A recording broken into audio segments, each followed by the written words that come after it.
A quick course overview. We've now covered routes, databases, relational databases, and abstractions. And those four topics are kind of what you're going to need for a core backend. But now we're going to be focusing on containerization and DevOps. And that kind of addresses the question of how do you let others use this code, this core backend that we've now created. So that's what we're going to delve into today. Just a little bit of quick review.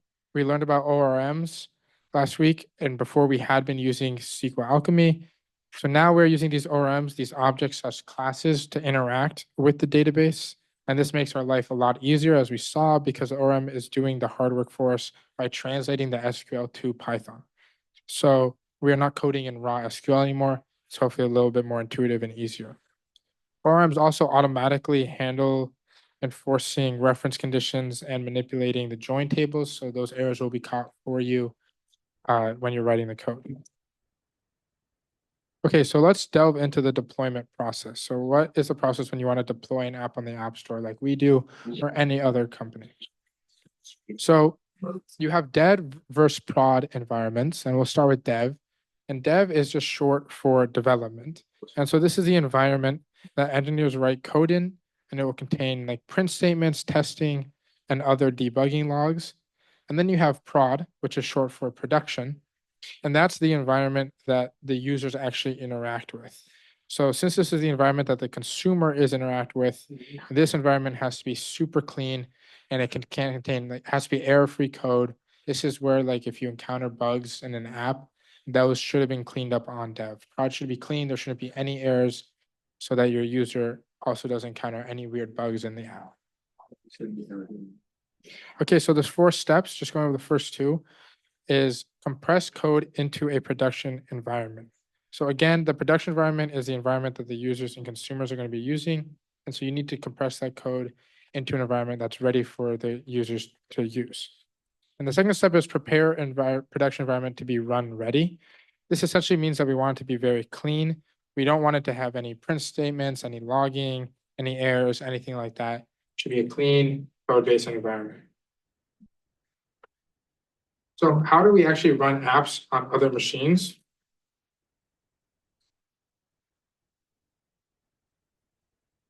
Okay, so far we've been working on our own local servers, our own local computers. We've been writing code in our app and db.py, and we run it on Postman and on our local server, which is our laptop.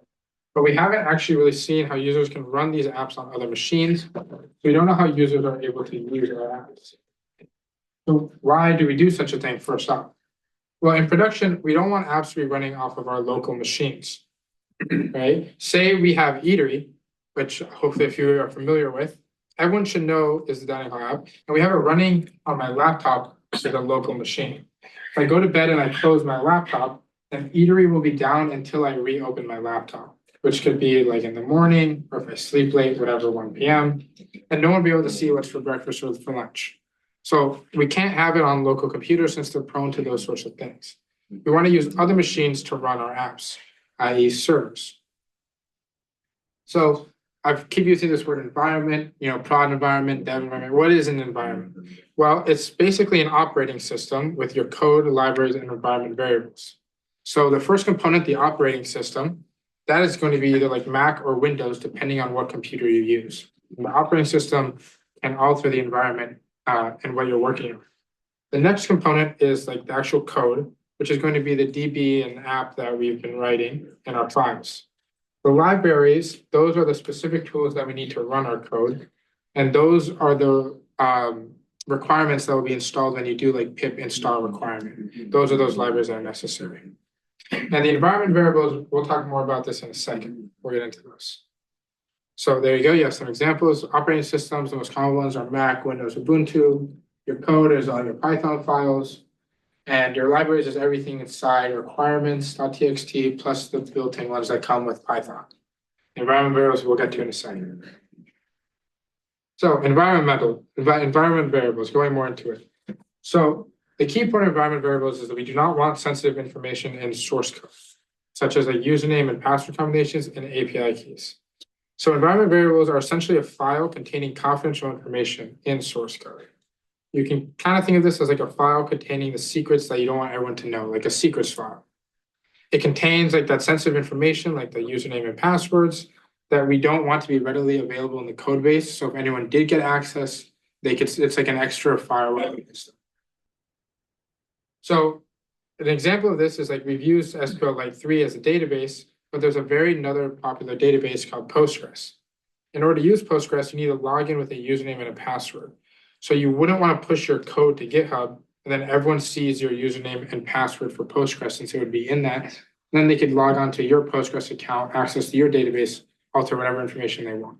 So all of that would be stored in your secrets file, which is where we store it in the .env is what we call it. .env stands for environment. So we define them in that local file. And then when you SSH into a server, so when you connect to a server, it creates that same .env file so that you can then log in and get the accounts, but it only creates it then. So it's not there when you push to GitHub or etc. So other people don't have access to that information. So quick example, this would be like a login information for Postgres. You have your host, your database, your user, and your password. And instead of having this information available in your source code, like in one of your regular app or DB files, you would have it in your .env file, which stores your environment variables. And it looks something like this. You have your .env, and you can see in it, you have export, which would basically mean like the variable that you want to export, and it's database username and password. And then you basically input the information that you would. So the database, it could translate the username and the password. And so that's how you can more securely contain your information and still access the server easily and securely.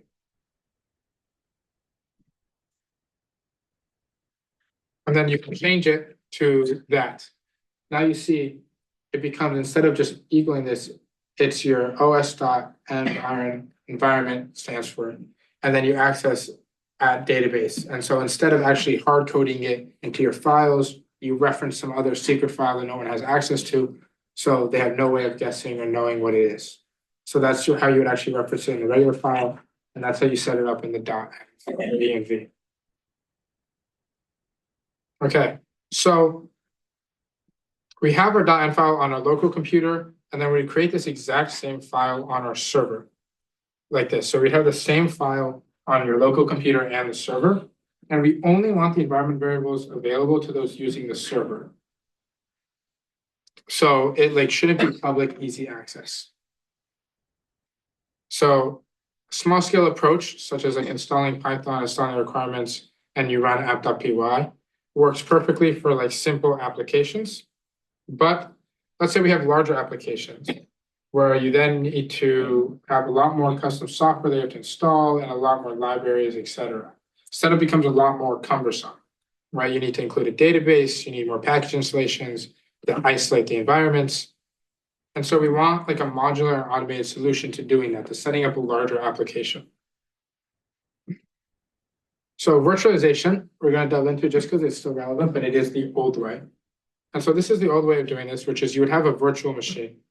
And this is basically running a computer within a computer, is the easy way of describing this.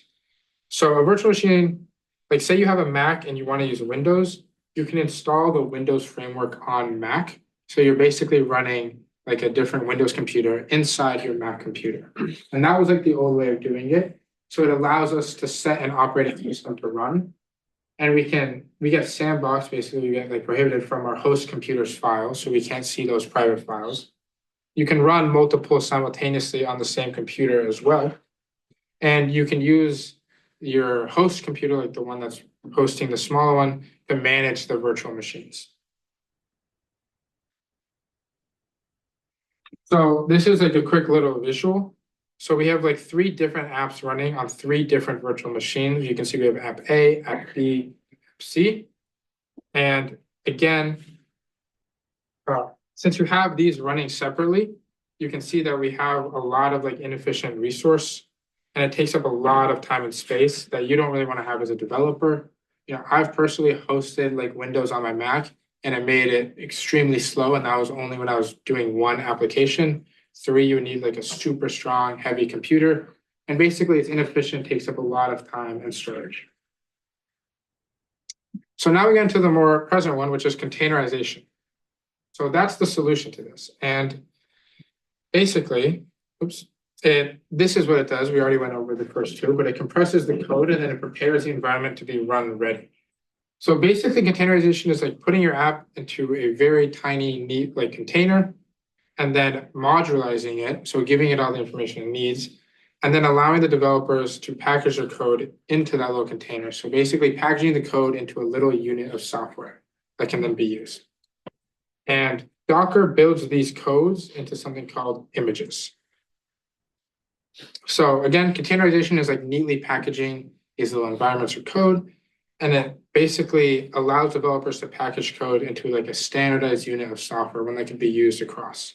And Docker, what it does when it does this, we call it images. So it builds these codes into images, and then it runs an image as a container. So you can think of an image as kind of like a snapshot, and Docker takes that snapshot and then runs it as a container so that it could then be used across Rainbow.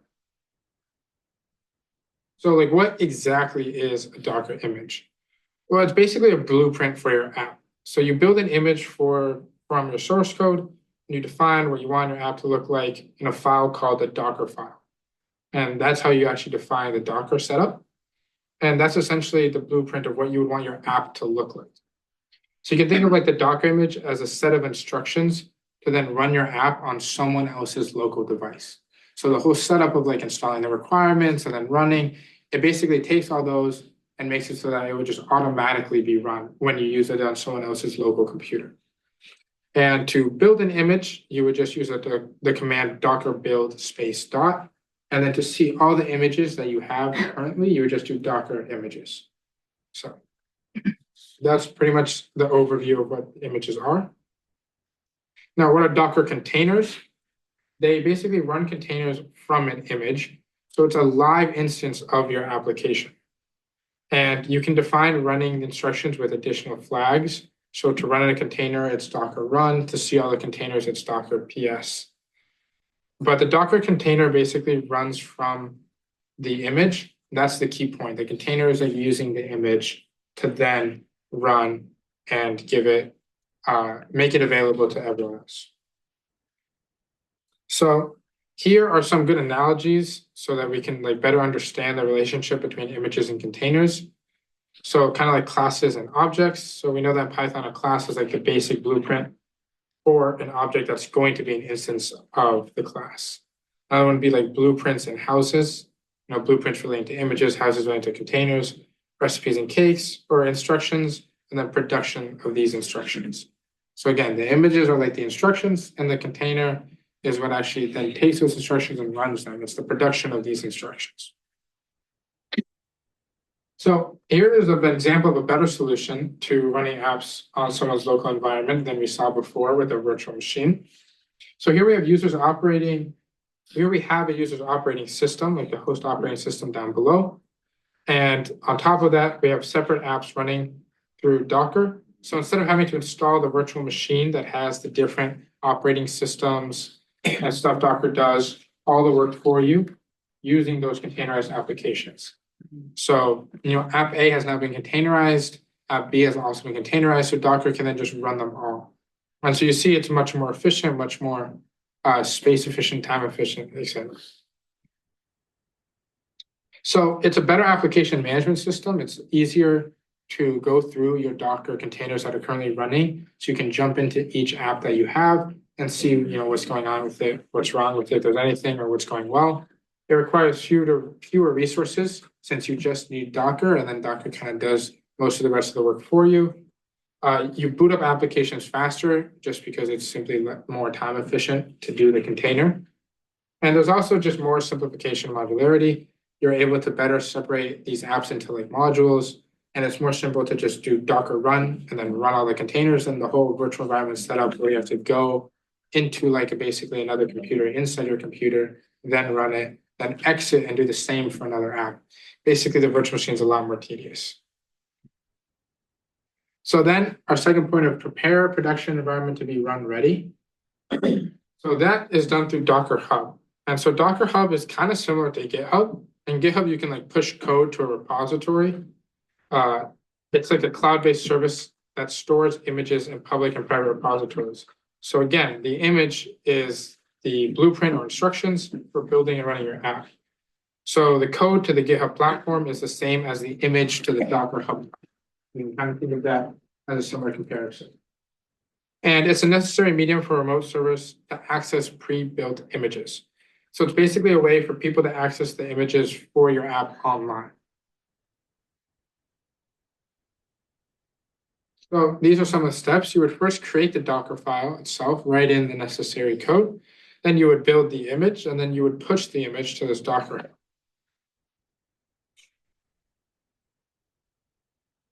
And then to get an image from the Docker Hub, you could pull the image, and then you would have all the images stored on your local computer. So you can see it's pretty similar to GitHub.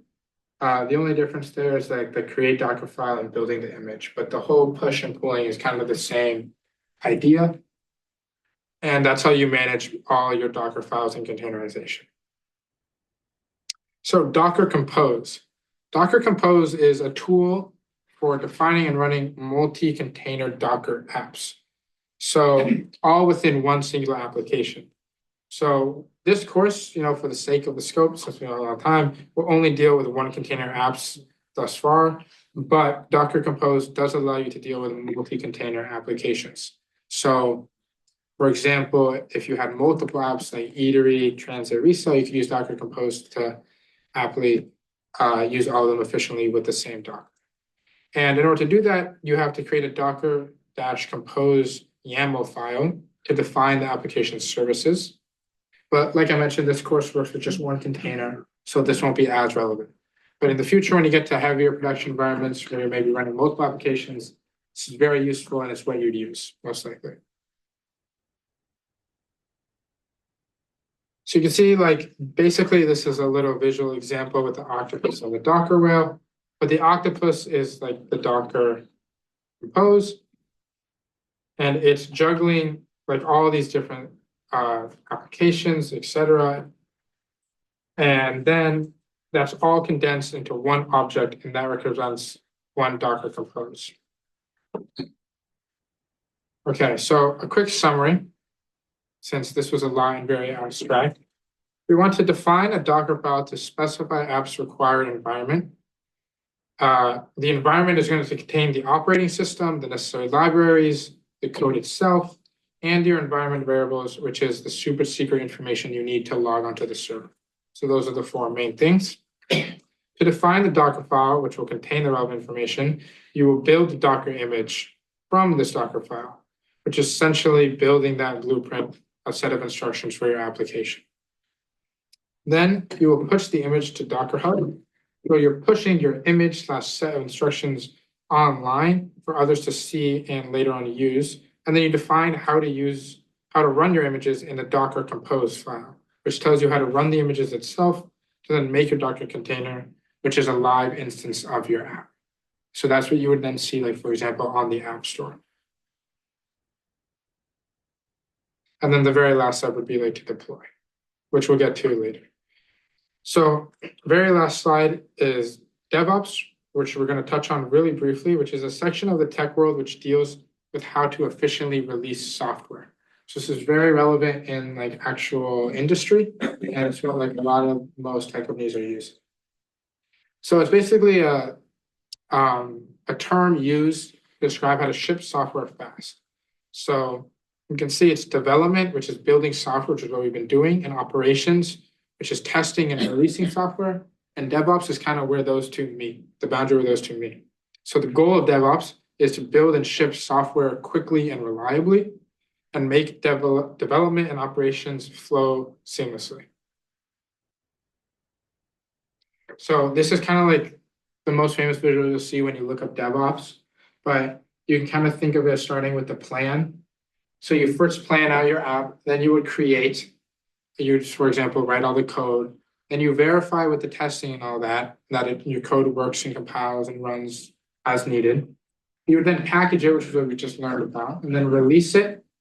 And then you can configure it after you release it, update or whatever changes you need, and then just monitor it to make sure that it doesn't crash or everything stays on top.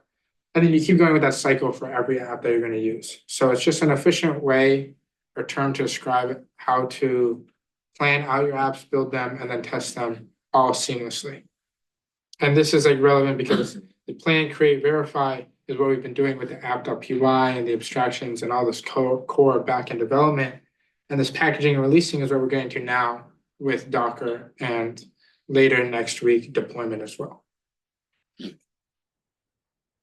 Okay, so now we're going to jump into like a real short demo before we end so that you guys can get hopefully a more concrete idea of how this works. So real quick, we're just going to be using for this the FA24 starter code. So that's what you'll download for Wednesday before the demo.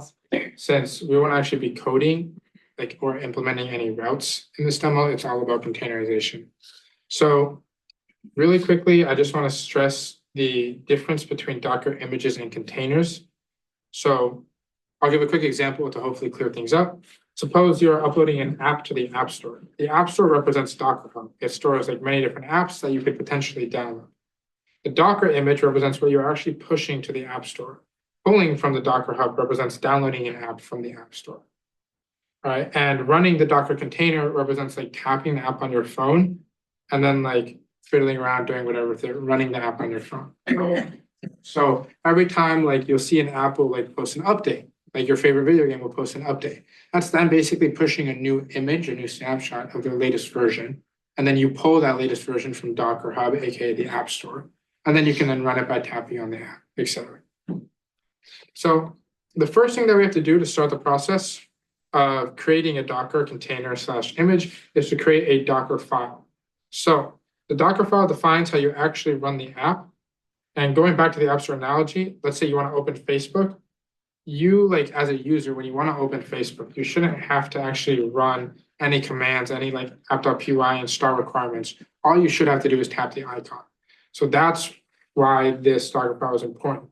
In a similar fashion, when you have the images, you can run them by running a command called Docker run. So every Python project, TypeScript project, Java project, doesn't matter the language, is all run on Docker using Docker run. It doesn't matter like the different type. So that's why it modulates the process of running the app. It makes it so that because you put in the environment and other requirements, you can just do Docker run. And it doesn't matter what environment you're in, it will run that specific one, no matter what. So let's create our Docker file. So I've already started it here, but you basically make sure you have a capital D, no spaces, and it would be Docker file, just like that. You can see right there. And yeah, so now we have to actually build our Docker image, which is our template or blueprint for the app, but we have to use a base template since we can't create something from nothing. So we're going to start with this line right here from Python 3.7. So that line right there defines the base template that we'll be using. Oftentimes, it's the language that we're using. So if you're assigned into Docker Hub and type in Python, you can see that Python has its own base image. And if you look up the specified version, you can see that it is indeed its own image. And so the next thing that we want to do, now that we specify that we want to use Python, is to create a directory for us to store our files in. This is because when you have a computer running a service, you have a lot of system files and you don't want that in the same directory as your app files since it will clog it up and make it really hard to read through. So system files are files that your computer makes to run a little smoother. So line 3 right here, run make directory user / app. That runs a terminal command in our Docker image. mkdir stands for make directory. So it makes a directory in our user app in our base directory. And a directory is like a folder. So that's basically what we're creating so that we can store all of these extra files so it doesn't clog up our main directory. Then line number 4 right here, work directory user app. That basically sets this directory to be our working directory. So the directory that we're going to be hosting all of our app files in. So the next thing that we want to do is copy all of the files in our src folder, since those are all going to be needed in the Docker file. And then that's done with like the copy ... So we copy the files in our directory into the same directory that we made our working directory. And then this is all the setup that's needed. Next is to actually run our app, which we have to install the requirements, which is accomplished right here in line 8. So you can see it's the same thing that we usually do in the terminal. Pip install -r requirements.txt. And so then after that, you want to actually do the command python app.py. So the command used to run your actual server is the command cmd. And that's one that you're going to use in your Docker file, which specifies the file. This specifies the file that you want to be running when you actually call the Docker file. So we specify that we want to call app.py and we run it with the command function. So this is everything that's going to be in our actual Docker file. The Docker file determines how we run the steps individually. And then once we define that, we don't have to memorize these commands ourselves. We can just run Docker run and it will run. So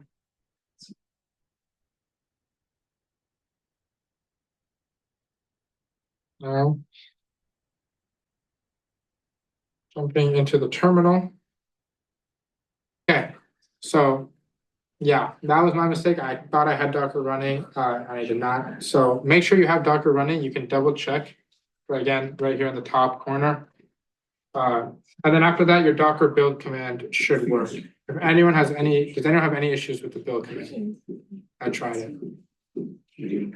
Okay, so in that case, like I said, it takes something long and you finally get your Docker image built.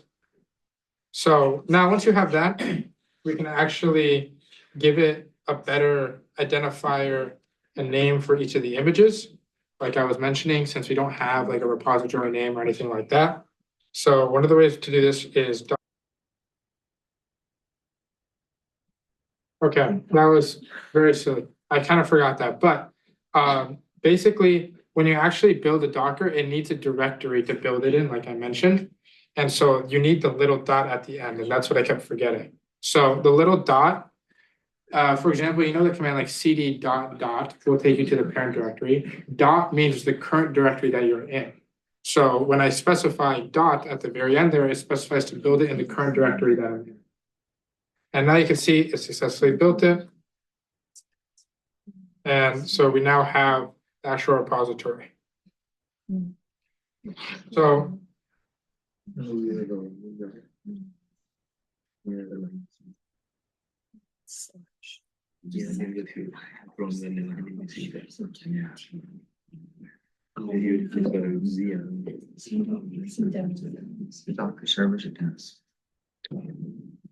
okay, and so that now gives us the image built, but the last thing we want to do is actually build it with a specific repository tag. So the tag is very similar to the command for the one we just did with the username and the name. But at the end, you would run this command, but instead you do your repository name. So like mine would be demo4, since that's what I just made. And you'd give it a colon like that. And then you would do any tag that you want. Tags are usually indicate like versions. So we're gonna start with just v like version 1. So v dot 1 dot or we don't need the dot, sorry, v1 dot o dot 1, something like that. And so you can see on the App Store, actually, when you like click on different updated versions of apps and they all have this different version, those are the tags from the images. So that's what this represents. And then again, you need your dot after. And now it works. And so now it makes it with a specific tag. So that's all for the demo today. I'm sorry if that was a little confusing with the errors, but I'll go over it really briefly now, just to double check. So make sure you have Docker running. That's why I got this error. Then you will just do Docker build, and you should get something that looks like this, where it actually builds your Docker image. Then at the very end, you're going to run this exact command, but make sure you have a space and a period like this. This one is the correct one.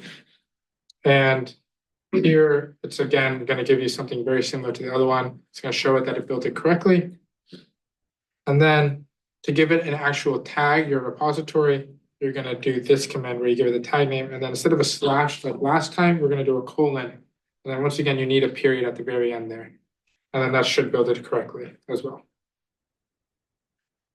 Okay, so with that, since we only got around 2 minutes left, I'm gonna now go to the Kahoot.